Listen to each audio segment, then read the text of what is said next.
Bharat Ratna doctor Bhimrao Ambedkar को कोटि कोटि नमन। ये कार्यक्रम डॉक्टर भीमराव अंबेडकर के जीवन पर आधारित है, जहां भारत की जनता के प्रति उनके योगदानों को पूरी सजगता से चित्रित और रेखांकित करने का प्रयास है। कार्यक्रम में दिखाई गई घटनाएं लब्ध-प्रतिष्ठ पुस्तकों से ली गई हैं। इस कार्यक्रम के जरिए चैनल की ओर से एक विश्वसनीय, सजग और सकारात्मक प्रयास है कि डॉक्टर बाबा साहेब भीमराव अंबेडकर के जीवन की संघर्ष यात्रा एवं गौरव गाथा पूरे आदर के साथ घर घर पहुंचे और उनके योगदानों से सभी संपूर्णता में परिचित और आह्लादित हों।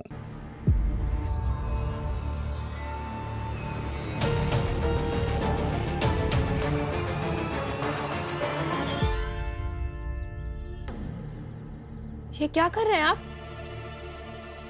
उठिए ना। क्या कर रहे हैं? मनमानी। समझती हो इसका मतलब? मनमानी का मतलब समझती हो? मैं बताती हूँ। बाला भैया, मैं आपको मनमानी का मतलब बताती हूँ। ये है मनमानी। जब मैंने बात नहीं मानी तो मेरे पति ने चाय के प्याले को उठाकर फेंक दिया और इसे पिचका दिया।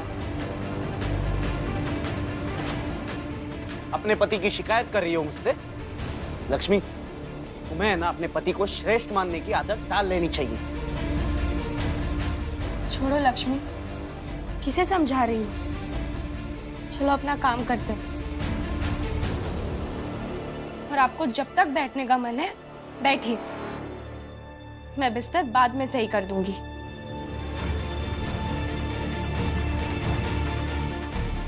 अच्छा,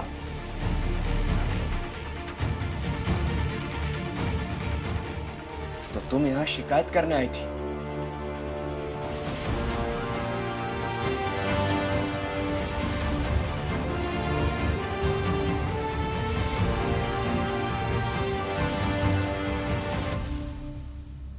आनंद, इन्हें ऐसे समझ नहीं आएगा। इन्हें जब तक बीवी की औकात में ना रखो ना, इन्हें कुछ समझ नहीं आएगा। जान दीजिए बाला भैया, इन्हें जो करना है करने दीजिए, हमें क्या है। यही दिक्कत है तुम्हारी कि तुम शांत हो जाते हो। जो कील ज्यादा चुभने लगे ना, उसे ठोक देना चाहिए। और ये कील अब बार बार चुभ रही है। बाला भैया देखिए, मुझे लड़ाई नहीं करना है। अरे तो तुम मत लड़ो ना। तुमसे कौन कह रहा है लड़ने के लिए? तुम कम से कम मेरा साथ तो दे सकते हो। अरे तुम्हारे हिस्से का मैं लड़ लूंगा। देखो आनंद, बड़ा भाई होने के नाते मुझे ये बिल्कुल पसंद नहीं कि मेरा छोटा भाई पत्नी से यूं दबकर रहे। बाहर आओ, बात करते। ये देखिए, इस रजिस्टर को देखिए। ये रजिस्टर पूरा खाली है। देखिए, इसमें मैंने कुछ नहीं लिखा।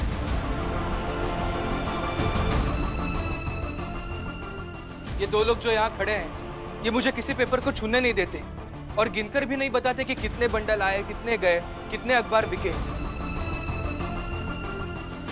अगर ये बता देते तो मैं रजिस्टर में लिख सकता था। और जैसा आपको लगता है कि मैंने पेपर को छू लिया है, अगर मैं छू लेता तो खुद गिनकर इसमें लिख भी सकता था। यकीन कीजिए, मैंने एक भी अखबार को नहीं छुआ। आप गुस्सा मत कीजिए। अरे चाल है इसकी है। हम ये अखबार नहीं पढ़ेंगे मतलब नहीं पढ़ेंगे। और अगर यहाँ कोई काम ही नहीं करवाया जाता तो तू यहाँ करता क्या है?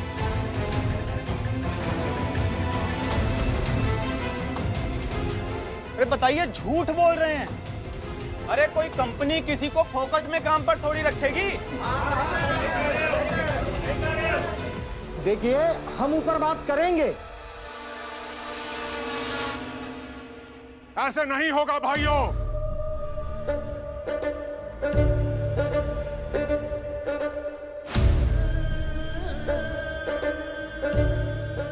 ऐसे नहीं होगा। ऐसे नहीं मानेंगे ये सब। भाइयों, ये मुर्दाबाद मुर्दाबाद के नारे लगाने या इनसे शिकायत करने से कुछ नहीं होने वाला। बल्कि आज आप सब इनके सामने ही अपने अपने अखबारों को जला डालिए।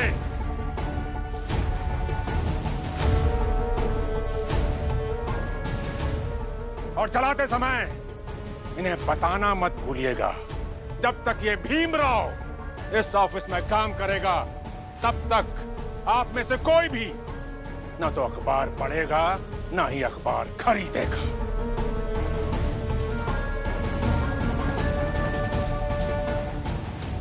तब समझ में आएगा इन्हें। और जब अखबारों की राख को इनका मालिक आकर देखेगा, तब उसे एहसास होगा कि उसने इस भीमराव को रखकर कितनी बड़ी गलती की थी, जिसे सुधारना कितना जरूरी है। बिल्कुल सही कह रहे हैं मेघनाथ जी। यहाँ रखो अखबार सब लोग। आओ आओ भाइयों, रखो इधर।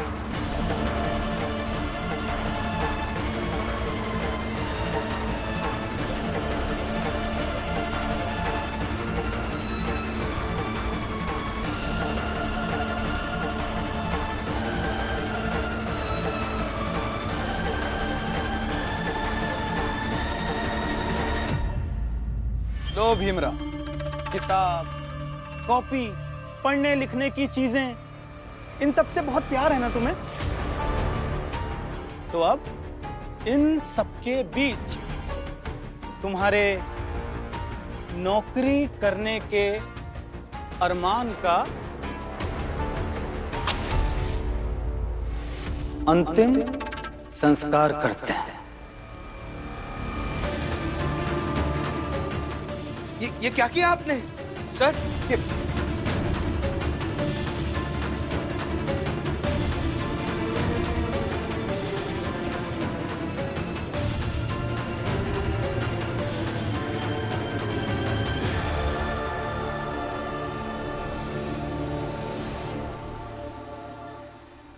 दीदी, नहाने के बाद हम काम ढूंढने चाहते हैं। कहाँ जा रही हो? तुम्हारे बाप की साड़ी है जो लेकर नहाने जा रही हो? साड़ी हमारी कमाई और हम ही से ढंग से बात नहीं करोगी? इतनी हैसियत तुम्हारी? भाला भैया, जाने दीजिए। तुम रुको आनंद। बोलो, ये साड़ी तुम्हारे बाप की है? बाला भैया, अब ना बात बहुत ज्यादा खराब हो रही है। लक्ष्मी, तुम्हारे हाथ में जो तुम्हारी साड़ी है वो तुम्हें तुम्हारे बाबा ने दी है? नहीं ना? तुम्हारी और इसकी दोनों की हालत एक जैसी ही है। भाला भैया, ऐसे मत बोलिए आप। अरे, तुम्हारे पत्नी के पिता को तो मैंने बाबा ही कहा ना, बाप थोड़ी ना कहा। अपनी पत्नी से बाप कहकर बात कर रहा हूं। बताए ना ये दोनों, हम पतियों की कमाई से सब पाएंगी और फिर भी चाहेंगे कि हम इनके गुलाम बनकर रहे। लीजिए, नहीं है ये मेरे बाप की साड़ी। लीजिए, लीजिए, जलाकर राख कर दीजिए। बस हमसे मत लड़िए, लड़ना बंद करिए अब। हाँ, जला ही दूंगा। भाला भैया, तुम्हें क्या लगा तुम यूं गुस्सा दिखाओगे और मैं जलाऊंगा नहीं?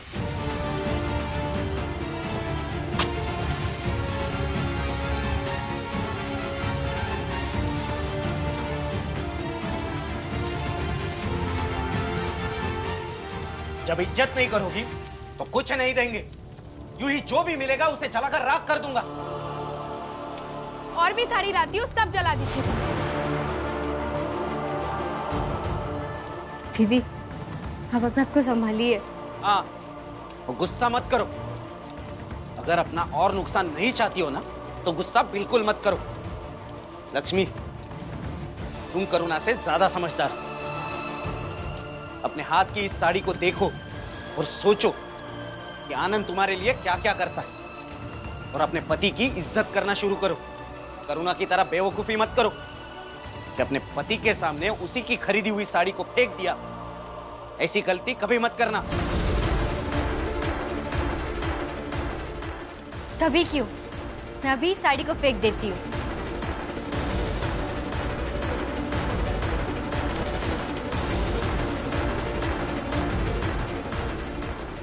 लक्ष्मी, पागल हो गई हो क्या? ऐसे क्यों साड़ी फेंक दिया तुमने?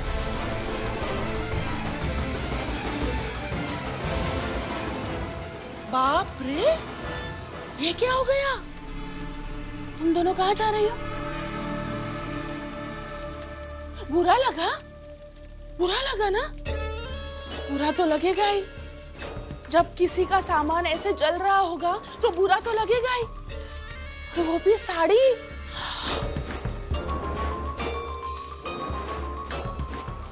मैं समझ सकती हूँ एक औरत के लिए साड़ी का क्या महत्व होता है, इसीलिए कहती हूँ सुधर जाओ, नहीं तो पता नहीं क्या क्या चलेगा। और फिर सोचो कितना बुरा लगेगा, है ना? सुधर जाओ। आई, किसे समझा रही है? इन्हें समझाने का कोई फायदा नहीं है। हम जिंदगी भर समझा समझा कर थक गए।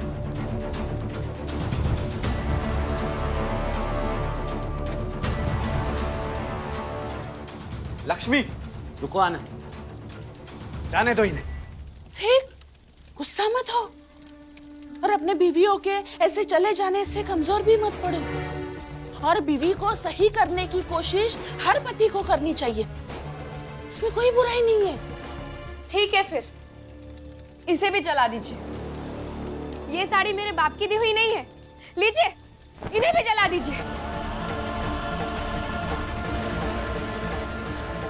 और इन्हें भी जला दीजिए।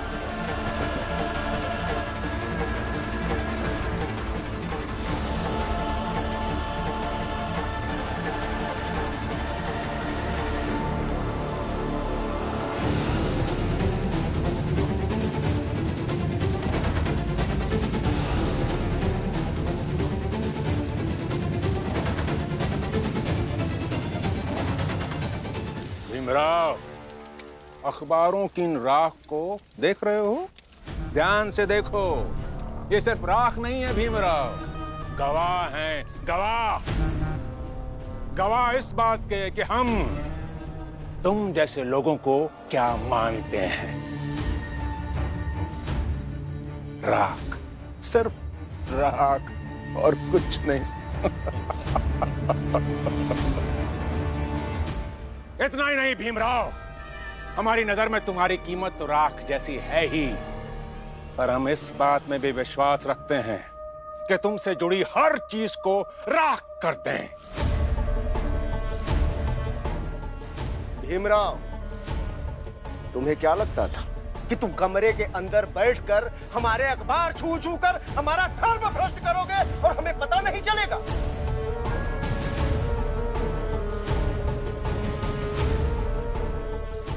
क्या हुआ भीमराव, कुछ बोल क्यों नहीं रहे हो?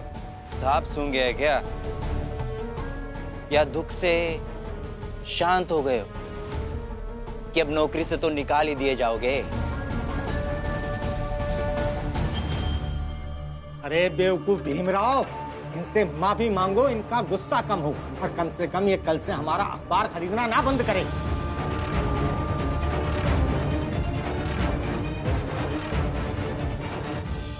नहीं,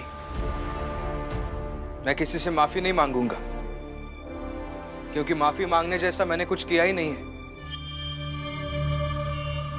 ठीक है मैनेजर साहब, अपने मालिक को बुलाइए और कहिए उनसे कि जब तक ये भीमराव इस ऑफिस से निकल नहीं जाता, तब तक आपके अखबार की एक भी प्रति नहीं बिकेगी। नहीं बिकेगी, नहीं बिकेगी, नहीं बिकेगी, नहीं बिकेगी, नहीं बिकेगी। भीमराव, तुम्हारी ये नौकरी तो गई। अब अपने लिए कोई दूसरी नौकरी ढूंढना शुरू कर दो। ढूंढूंगा मेघनाथ जी, नई नौकरी भी ढूंढूंगा, लेकिन अभी आपने जो कुछ भी कहा उस सब में एक बात बिल्कुल सच कही आपने।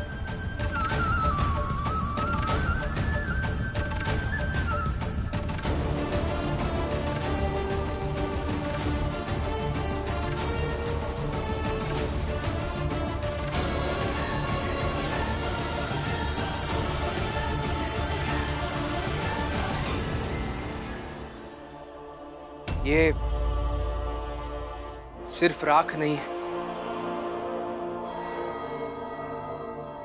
लेकिन इस बात को आप नहीं समझेंगे मेघनाथ जी।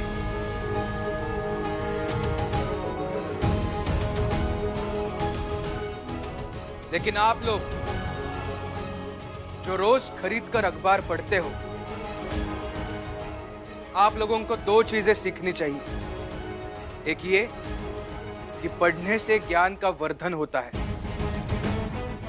और वर्धित ज्ञान जात के नाम पर भेदभाव करना कभी सिखाता नहीं। और दूसरी चीज ये कि मेरे छू देने से अखबार में लिखी बातें बदलती नहीं है। वो बातें, वो चीजें वैसे की वैसी ही रहती है जैसी कि मेरे ना छूने पर होती है।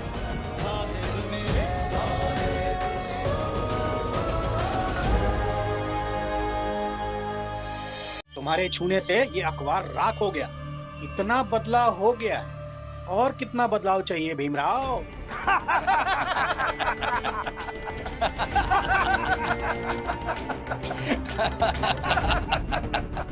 सुन लिया जवाब?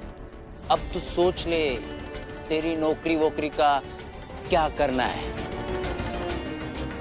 चलो भाइयों,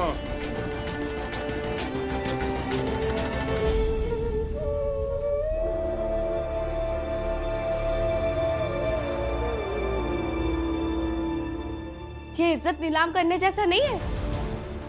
एक स्त्री की साड़ी ऐसे जला देना सिर्फ एक वस्तु को जलाना नहीं होता है, बल्कि इज्जत नीलाम करने जैसा होता है। लेकिन आप ये नहीं समझेंगे, इसलिए जाइए। मुझे ज्ञान तो तुम देना ही नहीं। देखिए, बहुत सालों से सहा है मैंने, इसलिए अब मैं और नहीं सह सकती, क्योंकि मैं थक गई हूँ। और अब अगर मैं चुप रही ना, तो ये चुप्पी से मेरा दम घुट जाएगा और मैं मर जाऊंगी। अरे चुप हो जाओ, एकदम चुप। आप क्या कह रहे? मेरी बात को समझ। लक्ष्मी चुप हो जाओ, हर बात को पतंगड़ बनाने की जरूरत नहीं है। ठीक है, चुप हो जाती हूँ। अब कुछ नहीं कहूंगी मैं।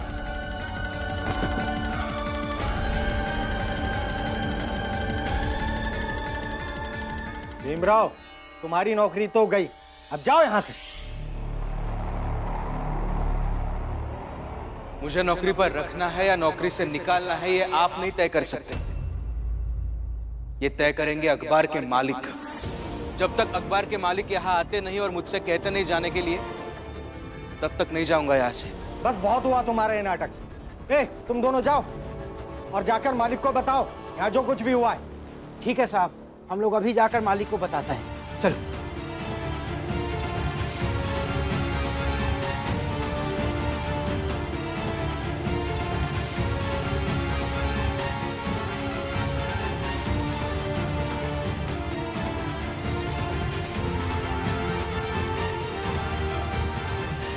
करुणा दीदी, लक्ष्मी दीदी, चलिए काम ढूंढने चलते हैं।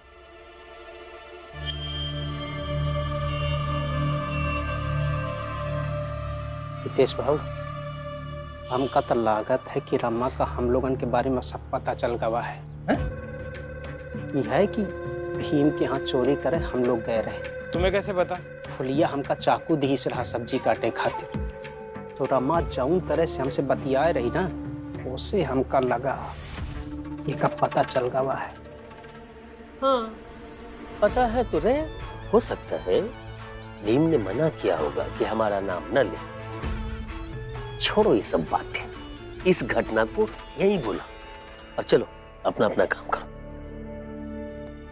रमा के सामने सामान्य रहना है। ये लड़ाई हमारी और हमारे पतियों की है। हाँ, रमा भीम बाबू और बाबा को इसमें नहीं लाएंगे। चले?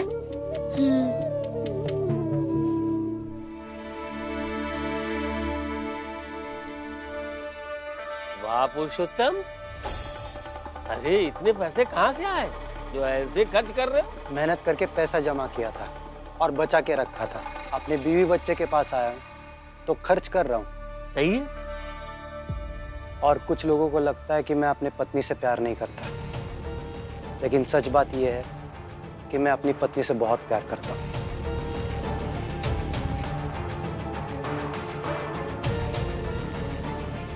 शोभा,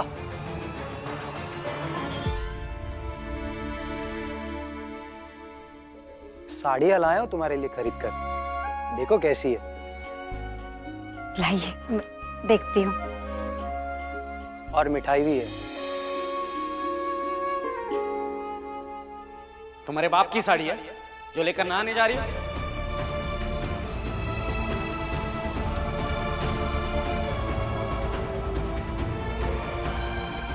आप तीनों जाइए, आपको अच्छी नौकरी मिले। आओ जल्दी।